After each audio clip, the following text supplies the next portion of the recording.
আজকে আমি একটা থোড়ের রেসিপি দেখাবো। তো চলুন আগে থোড়টা কোথা থেকে নিয়েছি আপনাদের দেখিয়ে আনি, আমার গার্ডেন থেকে।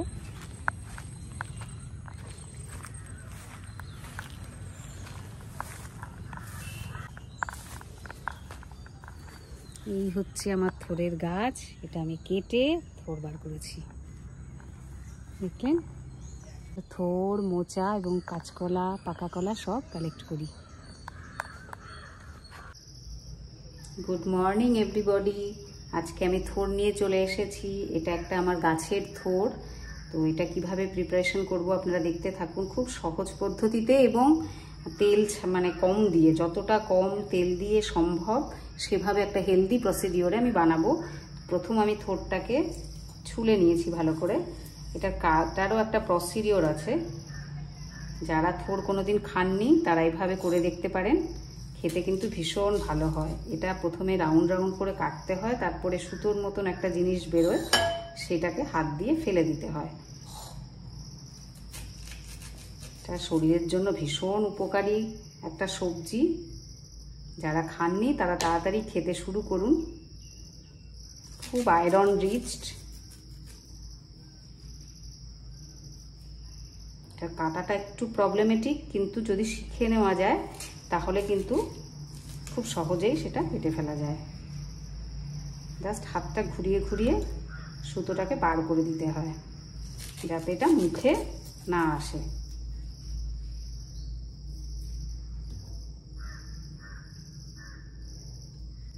এটা আমার নিজের কলা গাছের খুব ফ্রেশ একটা সবজি।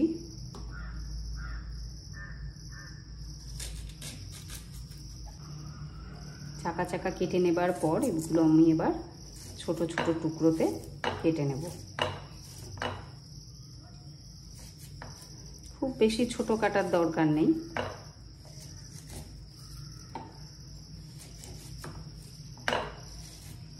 মোটামুটি স্কোয়ার স্কোয়ার করে এগুলোকে কেটে নেব।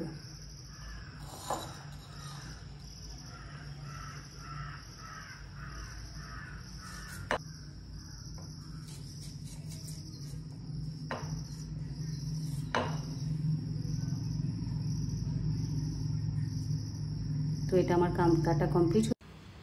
আমি আবার আমার পুরনো জায়গায় চলে এসেছি। এবার কড়াইটা আমি গরম হতে দিয়েছি। ততক্ষণে আমি থোড়টার মধ্যে একটুখানি লবণ মিশিয়ে নেব, যাতে জলটাও বেরিয়ে যায় এবং থোড়টা একটু নরম হয়ে যায়।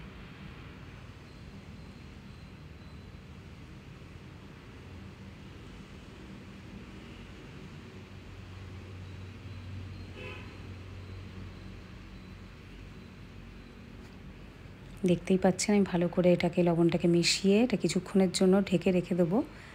এবার আমি একটুখানি কড়াইতে তেল দেবো, 1/2 স্পুন মতন তিলের তেল। ভীষণই কম তেল দিলাম, তার মধ্যে একটু জিরে ফোড়ন দেব।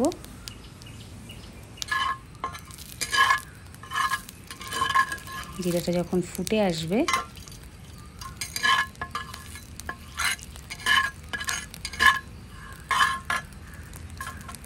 তখন এতে কিছুটা নারকেল কুচি কাটা ছিল, নারকেল আমার কাছে, সেগুলো একটু ভেজে নেব।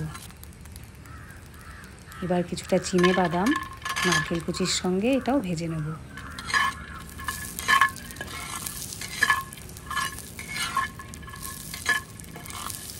কিছুক্ষণ হালকা ভেজে নেওয়ার পর, খুব বেশি ভাজবো না, এটা অল্প অল্প যখন একটু লাল লাল হয়ে আসবে তখন জিনিসটা আমি তুলে নেব।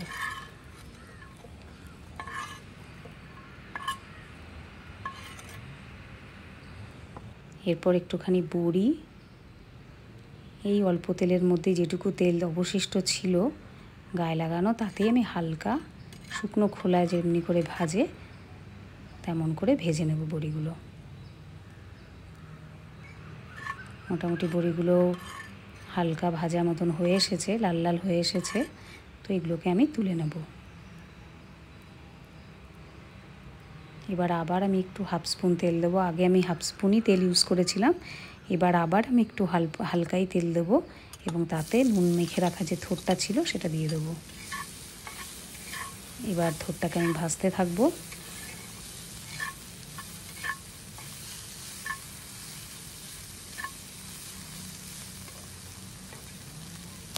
এই থোরটা না শরীরের জন্য কিন্তু ভীষণ উপকারী একটা জিনিস।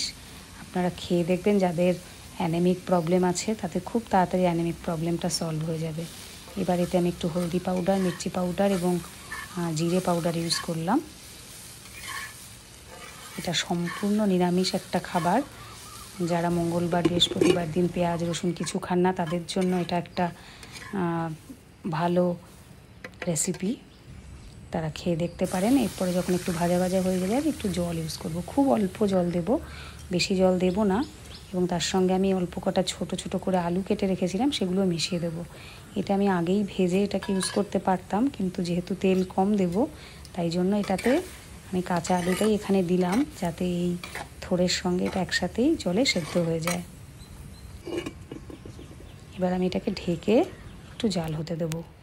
মোটামুটি 5-7 মিনিট জাল হওয়ার পর এবার আমি কিছুটা মুগ ডালের স্প্রাউট করে রেখেছিলাম, সেই স্প্রাউটটা দিয়ে দেবো। এটাও ভীষণ হেলদি শরীরের জন্য, তো আরও প্রোটিনও আছে এতে এবং খেতেও খুব ভালো লাগে। তাই জন্য এটা এখন আমি এটাকে এর সাথে সেদ্ধ হতে দেব। ঢাকনা দিয়ে দিয়ে কম আছে এটাকে রান্না করেছি। মোটামুটি জিনিসগুলো নরম হয়ে এসেছে, ডালটাও সেদ্ধ হয়ে এসেছে, থোড় আলু সব কিছুই সেদ্ধ হয়ে এসেছে। এবার আমি এর সঙ্গে একটুখানি সর্ষে এবং পোস্ত কাঁচা লঙ্কা দিয়ে বেটে রেখেছিলাম, সেইটা অ্যাড করে দেবো। ভালো করে মিশিয়ে নেড়ে নেব। প্রচণ্ড গরম একটা হাওয়া আসছিল, তাই জন্য আমি একটু সরে সরে যাচ্ছিলাম। এবার আমি এর সঙ্গে কিছুটা নুন অ্যাড করব। প্রথমেই আমি অনেকটা নুন দিয়ে এটাকে মেখে রেখেছিলাম, তাই জন্য লাস্টে একটুখানি নুনটা টেস্ট করেই আপনারা নুনটা দেবেন। এবার আমি যে বাদাম এবং নারকেলটা ভেজে তুলে রেখেছিলাম সেটাকে অ্যাড করে দেব। বাকি সব কিছুই আমার সেদ্ধ হয়ে এসেছে। এবার যে বড়িটা ভেজে তুলে রেখেছিলাম সেটাও হাত দিয়ে গুঁড়ো করে এটাকে মিশিয়ে নেব। সব কিছু একসাথে মেশানো হয়ে যাওয়ার পরে এটা একটা মাখা মাখা ফর্মে চলে আসবে এবং এবার এটাকে আমি তুলে নেব। রেসিপিটা আমার তৈরি, খেতেও দুর্দান্ত হয়েছিল। আপনারা একবার অবশ্যই ট্রাই করবেন এবং কমেন্ট করে আমাকে জানাবেন কেমন লাগলো। এটা নিরামিষাশীদের জন্য একটা খুব ভালো খাবার, আপনারা খেয়ে দেখতে পারেন। রেসিপিটা আমার কমপ্লিট হয়ে গেছে। যদি আপনাদের ভালো লেগে থাকে রেসিপিটি, তাহলে নিশ্চয়ই লাইক, কমেন্ট, শেয়ার করবেন আর অবশ্যই সাবস্ক্রাইব করে দেবেন। শেয়ার করলে তাহলে আরও অনেকেই আমার এই রেসিপিটা জানতে পারবে যে কম তেলে কিভাবে হেলদি ওয়েতে রান্না করা যায় এবং সব কিছুই খাওয়া যায়। তো আজকের মতন এইটুকুই, আবার ফিরবো কালকে অন্য কোনো ভিডিও নিয়ে। তো বাই বাই।